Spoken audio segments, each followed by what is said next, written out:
Assalamualaikum warahmatullahi wabarakatuh. Nama saya Wilda Ismatul Salihah.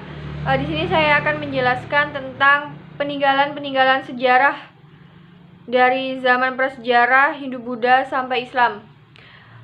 Zaman prasejarah di Indonesia itu dibagi menjadi 3, yakni zaman tembaga, zaman perunggu, dan zaman besi. Yang akan saya bahas peninggalan prasejarah kali ini adalah tentang menhir. Menhir ini ada di zaman Megalitikum. Menhir ini berupa batu tunggal yang berukuran sangat besar, yang ditata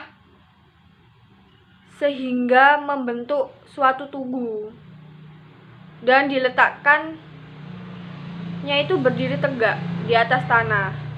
Menhir ini berasal dari bahasa Keltik, dari kata men yakni batu dan hir bermakna panjang. Artinya itu menhir ini secara keseluruhan yakni itu batu panjang. Menhir ini didirikan secara tunggal atau berkelompok di atas tanah. Tetapi pada beberapa tradisi juga ada yang terlentang di bawah tanah, ada yang diletakkan terlentang di bawah tanah. Menhir ini bersama-sama dengan dolmen dan sarkofagus.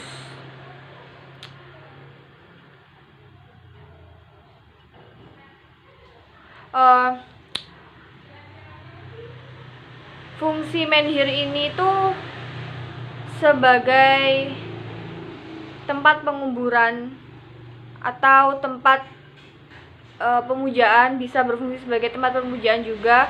Dan menhir ini tuh bersifat religius atau bersifat profan.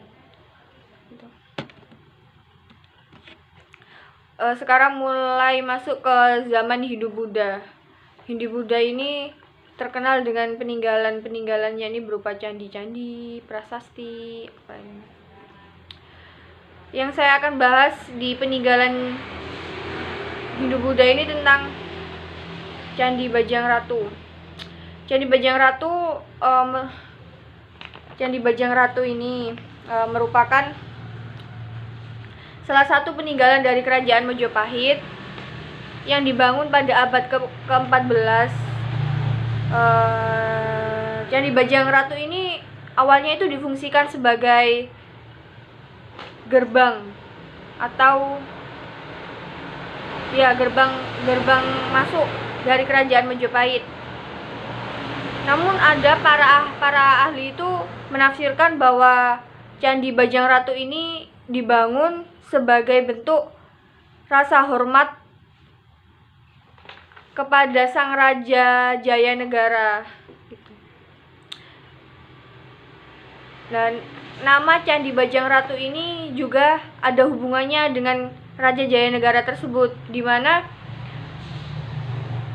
kata bajang dalam Jawa itu artinya kerdil, muda, dan kecil.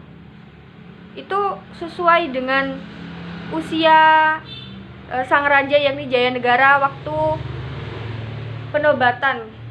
Raja Jayanegara waktu dinobatkan itu usianya itu masih sangat belia, masih sangat muda, sehingga mendapat julukan bajang tersebut. Dengan tambahan ratu sehingga nama Bajang Ratu ini menjadi gelar sang raja tersebut. Yang kedua, saya akan membahas tentang Candi Brahu. Candi Brahu ini didirikan oleh Empu Sendok. Ini Candi Brahu.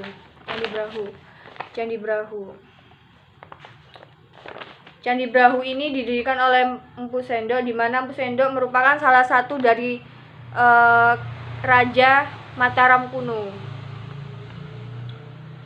Bahkan candi ini tuh sudah ada sebelum kerajaan Majapahit ada. Dan ada yang bilang Candi Brahu ini merupakan candi yang paling tua di antara candi-candi yang ditemukan di area Mojopahit.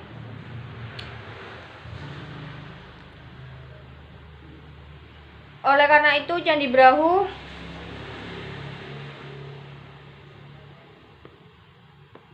dijuluki candi yang paling tua. Hal ini tuh dibuktikan dengan penemuan prasasti yang ditemukan sekitar 40 meter dari Candi Brahu tersebut, yang isinya itu bertuliskan angka Saka, yakni 861 Saka atau 9 September 939 Masehi. Dan isinya prasasti juga itu menyebutkan bahwa Empu Sendoklah yang menyuruh langsung pembuatan candi tersebut. Candi ini tuh berfungsi sebagai tempat peribadatan, tempat sembahyang pada zaman itu. Sekarang beralih ke peninggalan Islam. Saya di sini membahas tentang makam Troloyo. Makam Troloyo merupakan makam yang sangat terkenal di para peziarah Indonesia. Makam Troloyo merupakan makam peninggalan Islam yang ada di bumi Mojopahit. Makam ini terkenal dengan makam dari Syekh Jamaluddin Al-Husain Al-Akbar alias Said Husain Jamaluddin Kubro, atau lebih dikenal dengan Said Jumadil Kubro. Said Jumadil Kubro ini merupakan salah satu sosok yang berpengaruh pada persebaran Islam di tanah Jawa, di mana Syekh Said Jumadil Kubro ini itu berhubungan erat dengan Wali Songo. Wali Songo kan merupakan salah satu tokoh yang berperan penting dalam persebaran Islam di tanah Jawa. Karena kenapa? Kebanyakan Wali Songo itu yang mayoritas di Jawa itu merupakan anak cucu dari Syekh Jumadil Kubro. Ada hubungan keluarga dari Syekh Jumadil Kubro gitu. Dari penjelasan di atas, perbandingan yang bisa saya simpulkan di sini tuh, yang pertama, zaman prasejarah. Menhir pada zaman prasejarah itu berfungsi sebagai tempat peribadatan dan sebagai tempat pemujaan roh leluhur, sebagai penghormatan lah istilahnya. Terus yang Hindu-Buddha, candi itu berfungsi digunakan sebagai tempat peribadatan, tempat persemayaman sang raja sebagai bentuk penghormatan. Islam ya sama, tentang makam itu dibuat sebagai tempat pengenangan, sebagai untuk mengenang dan menghormati kebesaran nama seseorang yang telah meninggal dan dikebumikan di area pemakaman pada zaman itu. Lah, dari perbandingan di atas itu bisa kita tarik kesimpulan dari mulai zaman prasejarah sampai zaman Hindu-Buddha dan Islam itu sangat berkaitan erat. Dari peninggalan-peninggalan di atas kan bisa disimpulkan bahwa peninggalan-peninggalan tersebut itu berfungsi sama untuk tempat peribadatan, sebagai tempat penghormatan, dan misalnya sebagai bukti bahwa pernah ada sosok yang luar biasa pada zaman itu. Seperti itu. Sekian penjelasan dari saya. Terima kasih. Wassalamualaikum warahmatullahi wabarakatuh.